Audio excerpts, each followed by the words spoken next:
Curta, compartilhe, comente e se inscreva no canal. Em nome do Pai, e do Filho, e do Espírito Santo. Amém. Naquele tempo, disse Jesus aos seus discípulos: todo aquele que dá testemunho de mim diante dos homens, o Filho do Homem também dará testemunho dele diante dos anjos de Deus. Mas aquele que me renegar diante dos homens, será negado diante dos anjos de Deus.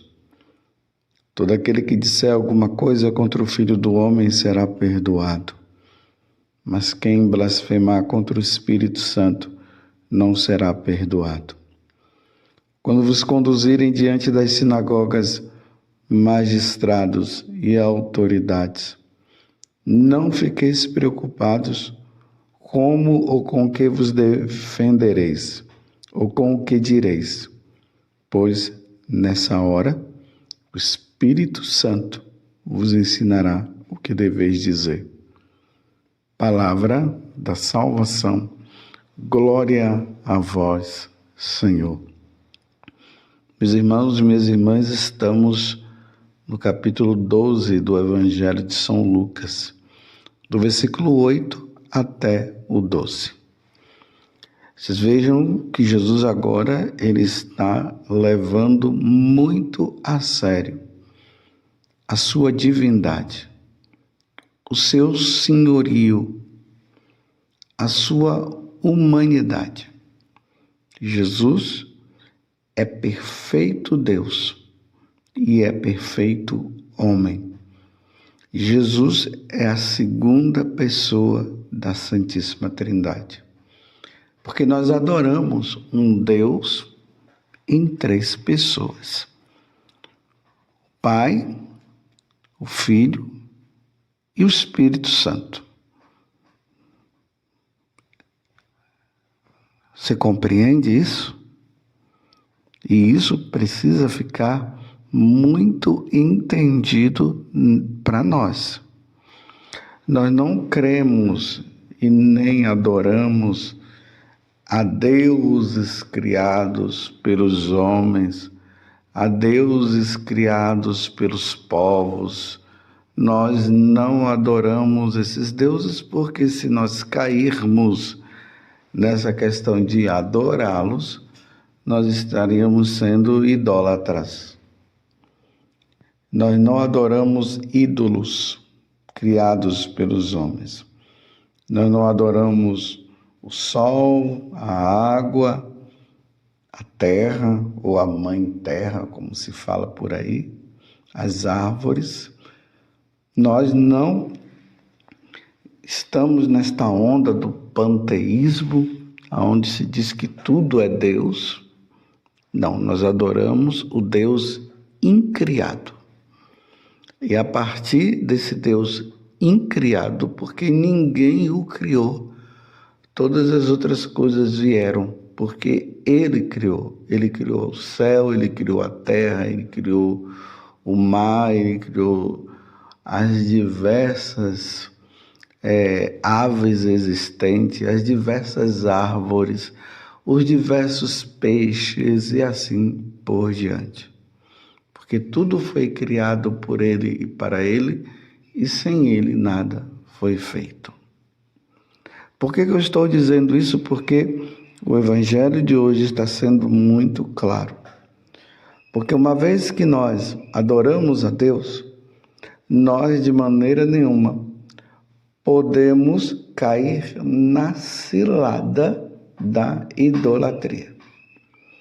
Então Jesus está dizendo agora, e está deixando muito claro para nós, que assim como ele foi perseguido, nós também seremos perseguidos. Aí Jesus fala isso em outras passagens do Evangelho.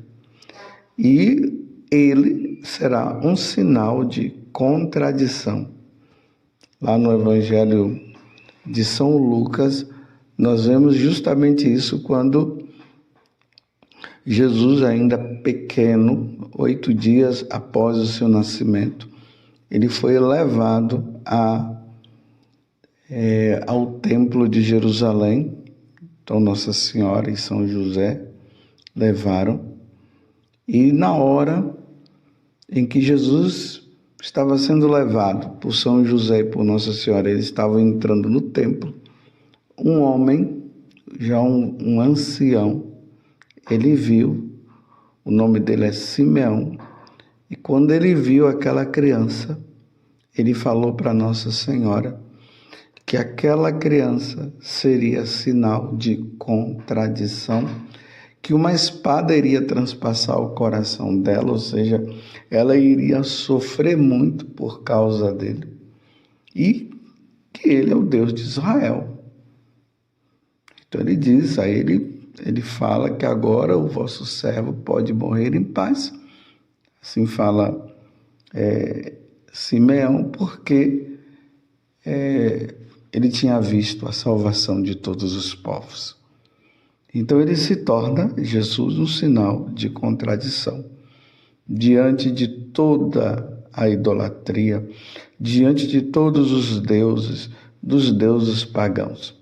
Então imagina que nos lugares onde esse Deus é anunciado, é proclamado por meio dos seus apóstolos e por meio dos seus seguidores, imagine aquelas nações que por anos e mais anos adorando os seus próprios deuses, agora chega alguém dizendo que aqueles deuses que eles adoravam eram os deuses mentirosos. Imagine chegando em Atenas, chegando no Egito, na Pérsia, chegando na África, na Oceania, esses povos todos adorando os seus próprios deuses. Aí chega alguém dizendo, não, eu quero dizer para vocês que esse Deus que vocês adoram não é o Deus verdadeiro. Isso causa um grande problema. Ou as pessoas se convertem, mudam e adoram ao Deus único e verdadeiro, Deus trino, ou eles, num ato de revolta, levariam essas pessoas à morte, porque para eles seria uma grande blasfêmia dizer que os deuses que eles ofereciam sacrifício durante tantos anos, décadas, séculos, agora estão dizendo que não é mais. E foi isso que aconteceu com os apóstolos. E não somente com os apóstolos, mas depois com os cristãos que vieram depois.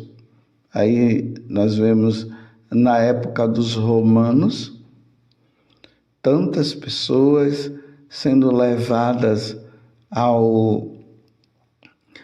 morte, ao martírio, sendo devoradas por animais, sendo crucificadas, colocadas em postes, como no tempo de Nero, eram colocadas em postes e tocavam fogo. E até para a ironia de Nero, para acender e ter iluminação nas ruas escuras, porque naquele tempo não tinha lâmpada, eles usavam tochas e fizeram dos cristãos tochas humanas que eram queimados e mortos. Então, diante desta situação, duas coisas poderiam acontecer diante de nós cristãos, que é o que o Evangelho está dizendo. Todo aquele que der testemunho de mim diante dos homens, o Filho do Homem, também dará testemunho dele diante dos anjos de Deus. Então, aqueles que reafirmam a sua fé em um único Deus, em três pessoas, então esse Deus que é trino, Pai, o Filho e o Espírito Santo, que crê nessa igreja que ele fundou. Então essas pessoas que dão testemunho diante desses reis, governantes, imperadores e tudo mais, e eles derem um testemunho ao ponto até de derramar o sangue, Jesus está dizendo: quando for para o céu, eu darei testemunho. Olha, esse daqui morreu, esse daqui deu a vida por mim, esse daqui me adorou. Estão entendendo o que é que Jesus está dizendo? A Santíssima Trindade dirá isso para todos aqueles, como já disse, para aqueles que já estão lá. Quantos mártires a Igreja Católica tem e que já estão lá diante de Deus e que glorificaram o Senhor e que deram o testemunho. Porém, Jesus agora também está dizendo: mas aquele que me renegar diante dos homens será negado diante dos anjos de Deus. Ou seja, aqueles que tiverem vergonha de mim, tá vendo? A vergonha é tão grande que a pessoa acaba negando. Não, eu não creio, eu não sou seguidor dele, não. E vai lá e oferece incenso aos deuses pagãos por medo da sua morte, por medo de morrer. E aí vem a vergonha. Ele nega. Então Jesus está dizendo que ele também vai renegar e vai ter vergonha também diante dos anjos de Deus. Meus irmãos, nós temos duas opções. Ou seremos firmes como os apóstolos foram e muitos santos foram, ou nós iremos, pelo medo, justamente, negar a divindade de nosso Senhor Jesus Cristo, como aconteceu também diante de tantos cristãos no passado. Por isso nós precisamos pedir muito a Deus a graça. Nós não podemos nos envergonhar de sermos cristãos. Não podemos de maneira nenhuma.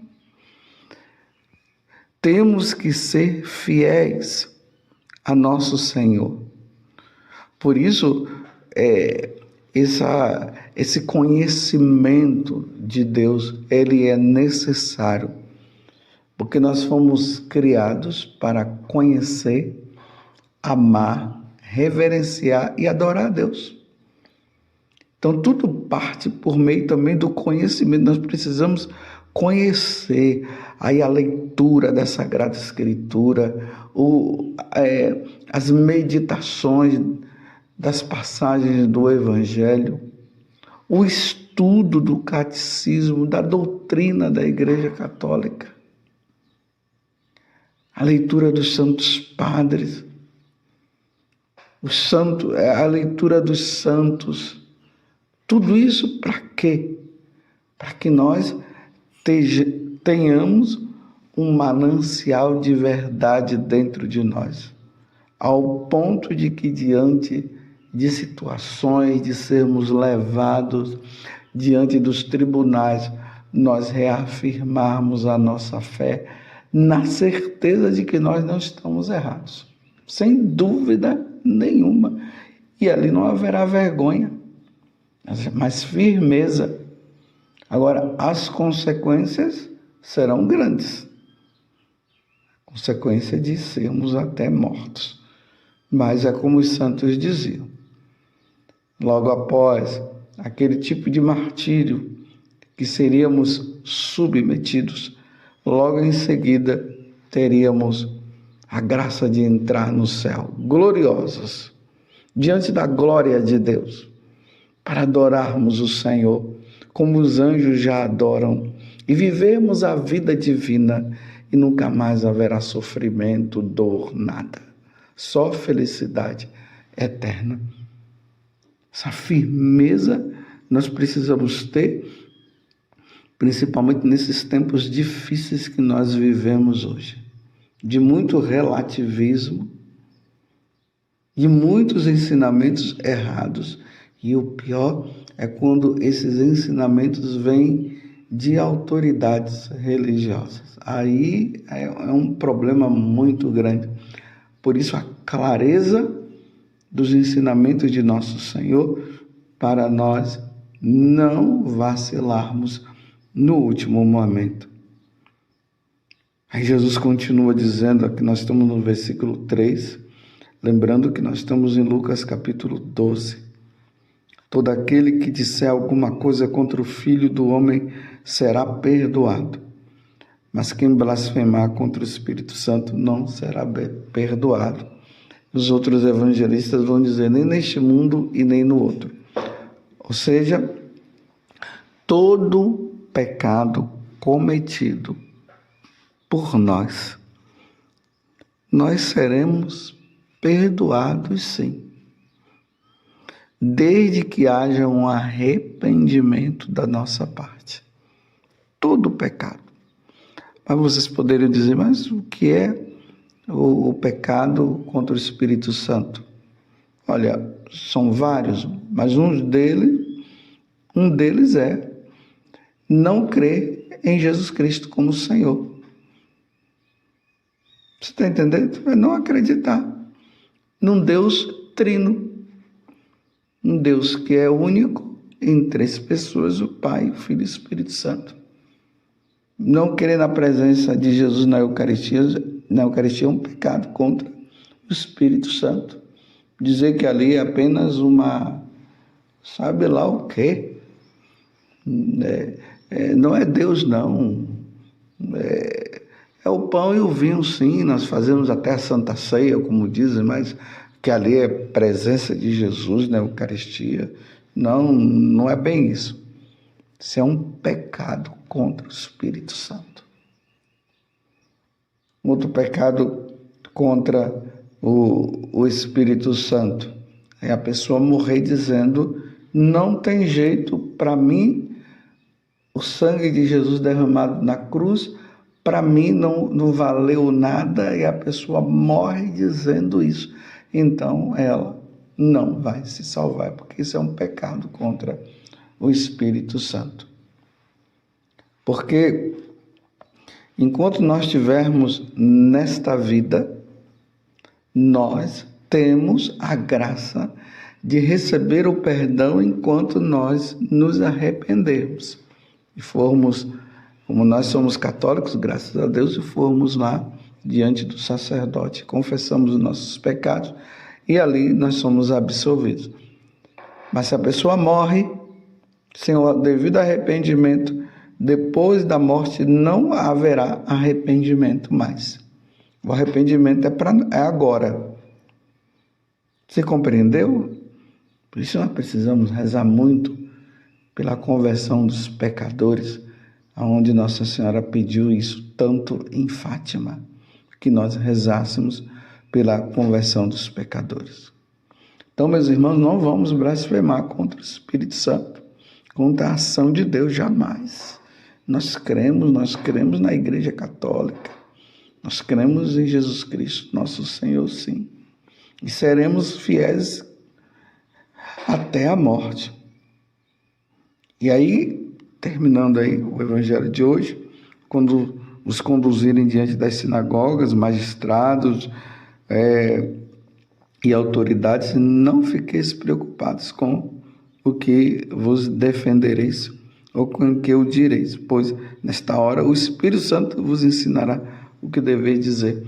E na história da igreja nós vemos tantas pessoas que foram levadas diante dos magistrados, diante das autoridades. A primeira pessoa já foi Jesus Cristo, né? Depois, aí veio os apóstolos. Foram levados. E aí nós vemos lá, nos Atos dos Apóstolos, São Pedro dizendo que ele vai obedecer a Deus e não aos homens. Ele não vai fazer a vontade dos homens, ele vai fazer a vontade de Deus. Porque eles queriam que São Pedro e São João negassem e parassem de falar de Jesus Cristo. E Pedro disse, a quem eu devo obedecer? A Deus ou aos homens? Então eu vou obedecer a Deus. Então Pedro estava colocando numa situação dizendo, se vocês tiverem que nos matar, ou que me matar, vocês vão ter que matar, mas eu não vou negar nosso Senhor Jesus Cristo. Meus irmãos, que o Senhor nos dê a perseverança dos mártires, a perseverança e a fidelidade de São João Batista, de Santo Estevão, de São Tiago. E aí toda a relação dos apóstolos, com a exceção de João, mas que situação ele viveu, foi colocado num tacho de óleo quente. Por graça de Deus ele não foi queimado, morreu velho, mas passou por situações que não foram fáceis.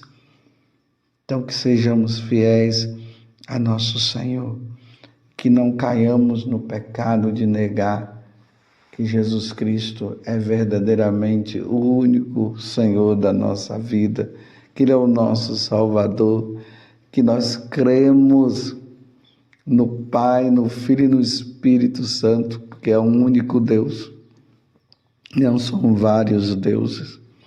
E Jesus foi enviado pelo Pai para nos redimir e para nos salvar. Ó Virgem Santíssima, não permitais que eu viva e nem morra em pecado mortal. Em pecado mortal eu não hei de morrer, porque a Virgem Santíssima há de me valer. Valei-me, Virgem Santíssima. E desça sobre você, pela intercessão da bem-aventurada Virgem Maria, a bênção de Deus Todo-Poderoso, Pai, Filho e Espírito Santo. Amém.